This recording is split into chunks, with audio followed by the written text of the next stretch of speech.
एक किसान बहुत मेहनत से खेत में अन्न उपजाता था और उसकी देखभाल करता था। पर अक्सर उसकी फसल खराब हो जाती थी। कभी सूखा पड़ जाता था, कभी बाढ़ आ जाती थी, तो कभी आंधी, कभी तेज धूप। किसी न किसी कारण से उसकी फसल अक्सर खराब हो जाती थी।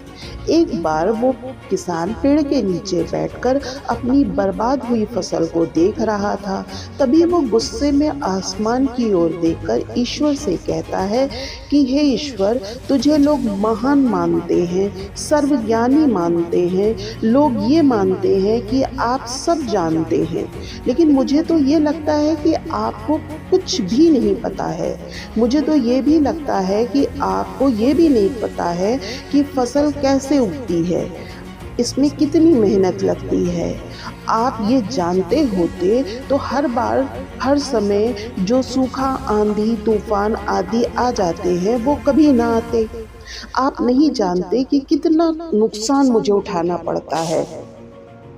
अगर मेरे हाथ में शक्ति होती कि जैसे मैं चाहूँ वैसा मौसम हो जाए, तो फिर आप देखना कि मैं फसल को कितने अच्छे तरीके से उगाता हूँ।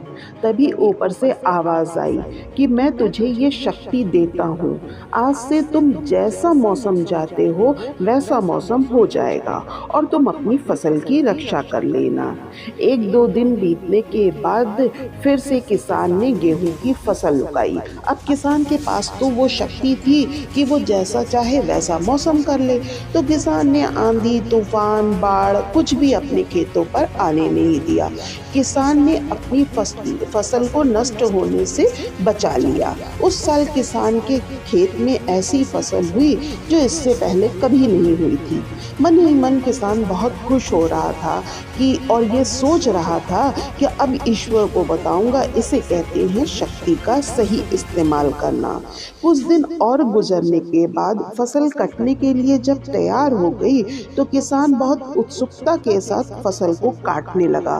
पर जैसे ही उसकी नज़र गेहूं की बालियों पर पड़ी वो हैरान हो गया, क्योंकि गेहूं की बालियों में गेहूं के दाने तो थे ही नहीं। सारी बालियां अंदर से खाली थी।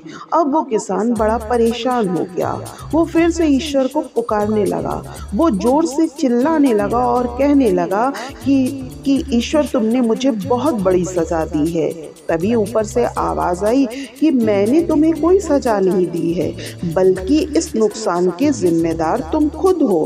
तुमने अपने पौधों को संघर्ष करने का मौका ही नहीं दिया। तुमने उन्हें आंधियों से जूझने ही नहीं दिया, न ही तेज बारिश सहने दी, न ही धूप की तपिश सहने दी।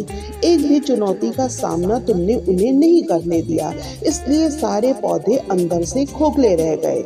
जब आंधी, तूफान, बारिश, तेज धूप पड़ती है तब ये पौधे संघर्ष करते हैं और इसी संघर्ष से इनमें ताकत पैदा होती है, जिससे उनमें शक्ति आती है, ऊर्जा आती है और इस तरह संघर्ष करने से गेहूं का दाना बनता है।